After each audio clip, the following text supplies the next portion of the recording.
Okay, nandito pa rin tayo sa Factoring Polynomials Part 1.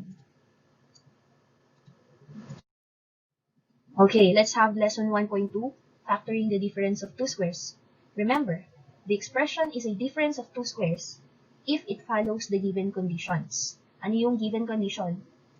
Una, the two terms are perfect square.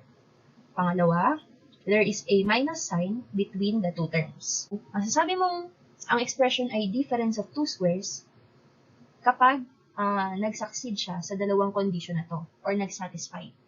Let's have an example.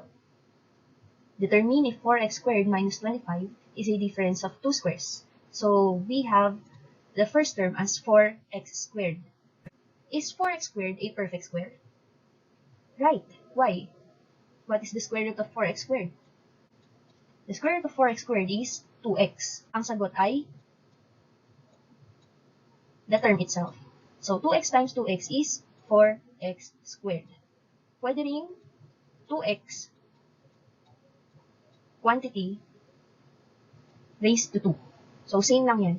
Kumbaga, pinaikli lang natin or sinimplify lang natin. So same lang na 4x squared. How about the second condition? There is a minus sign between the two terms. Meron bang minus sign between the two terms? Right. This satisfies the two conditions. Therefore, since 4x squared is equal to 2x squared and 25 is equal to 5 squared, then 4x squared and 25 are both perfect square. And the operation between them is subtraction. Therefore, 4x squared minus 25 is a difference of two squares. Ang 4x squared minus 25 ay example ng difference of two squares. So let us have the second example. Determine if 9a squared plus b squared is a difference of two squares. Okay, is 9a squared a perfect square? Yes. The square root of 9 is 3. And the square root of a squared is a, so 3a. How about b squared? Yes, the square root of b squared is b. And the second condition is minus sign. But the operation between the two is negative. Therefore, this is not an example of the difference of two squares. Solution. Since the sign between the two terms of the given binomial is positive, therefore, 9a squared plus b squared is not a difference of two squares. Number 3 example. Determine if 16a squared minus 36b squared is a difference of two squares. So let us analyze. 16a squared. Is it a perfect square? Yes. The square root of 16 is 4. So, 4a. How about 36b squared?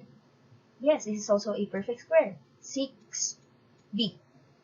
Ma'am, bakit po 6? Because 6 times 6 is 36. Ang second condition, right, or subtraction, ang operation.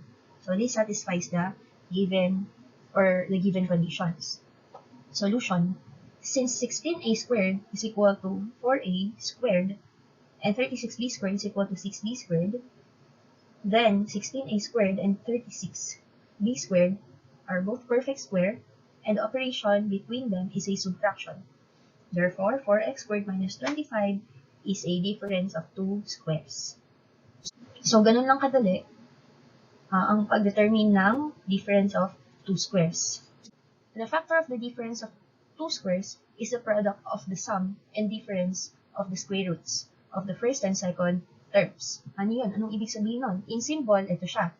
So, a squared minus b squared is equal to a plus b times a minus b.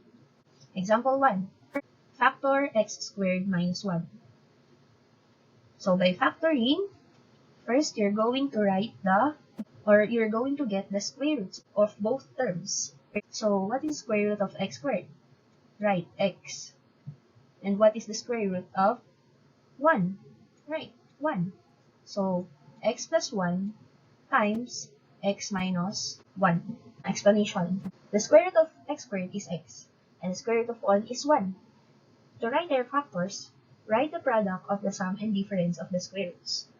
of x squared and 1. Thus, the factor of x squared minus 1 is equal to x plus 1 times x minus 1. Ganun lang kadali ang difference of two squares. For me, this is the easiest types of factoring, difference of two squares. Example number 2.